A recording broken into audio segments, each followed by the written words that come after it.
Let's now get the day's market movements. James Gerrish from Shaw & Partners and author of Market Matters joins us now live. James, great to have you on this morning. Okay, new month, September, not always great for stocks, but the local index, pointing to the red today, but looking pretty good in consolidation mode. Yeah, morning to you, Cara. It's September is the second weakest month of the year for the ASX. So obviously we come out of reporting season. We have a bit of a reporting season hangover. We think about where we're going to spend all the money from finding their way into our bank accounts from dividends, and then we sort of move on into the latter part of the year and start buying equities as a consequence. So yeah, a weak start today, Cara, on the shorter term perspective, down around 30 points for the ASX this morning. Well, James, reporting season is finally over, but what were some of the standouts for you? Yeah, been a busy last month, Cara. It's obviously a very busy time from a market's point of view, but you get a real good insight into what companies have been doing over the last 12 months. I guess the biggest takeaway for me is that there's been a huge level of growth in earnings over the last 12 months. Obviously, comping off a really, a pretty weak FY20. FY21 was always going to look good, but the level of earnings growth has been really strong. I think the resilience of companies to continue to deliver strong earnings in the face of some pretty big challenges has been key. And the other surprise, I guess, and a lot of people are saying that companies, are right not to provide guidance because we are uncertain and we've got lockdowns in a large part of the country. But I mean, we've been here before, so I was a little bit surprised by the lack of guidance that companies have been issuing coming out of this reporting season. So to me, I think they've taken the easy option, not providing guidance, but that's an interesting part of reporting. But overall, it's been positive nonetheless.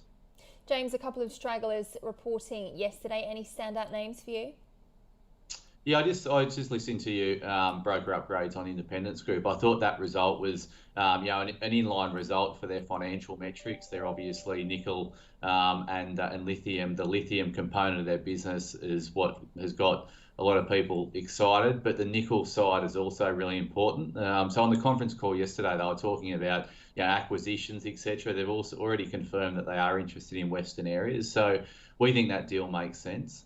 So I think there'll be more to play out coming out of Independence Group. So an acquisition of Western areas, I think in my mind would be a positive for IGO moving forward. So watch that space. Shaver Shop was out yesterday. They delivered a pretty good set of numbers, beating their own guidance.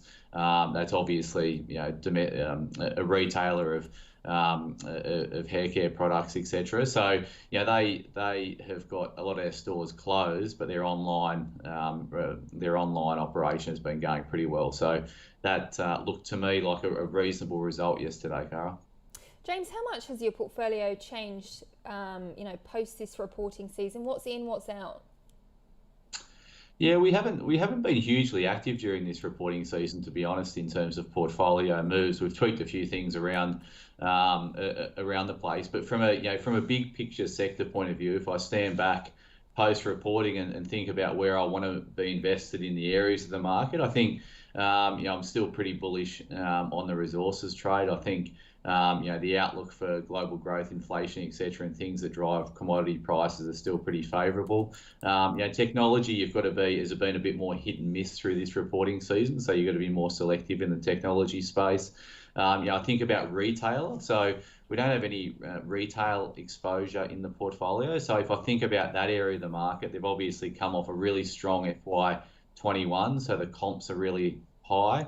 FY22 was always going to be a struggle. And then you throw in, the lockdowns playing out at the start of the year, and then you think about the reopening trade. So people, presumably, are going to start saving money because we're all going to get vaccinated and we're all going to go out there and travel. So you need money to travel instead of buying stuff to put at your home. You're going to go out there and buy. You're going to put money away to go and travel. So to me, I think the travel stocks are looking good. So that's one area we've moved into. We bought Qantas a month or so ago. We're looking more in the travel space, and I'd be more cautious around the retail space going into the next few months. In terms of timing, James, is this a good time to reevaluate where your portfolio sits in terms of weighting, given the lack of noise, and you can kind of look at the charts and have a longer term view?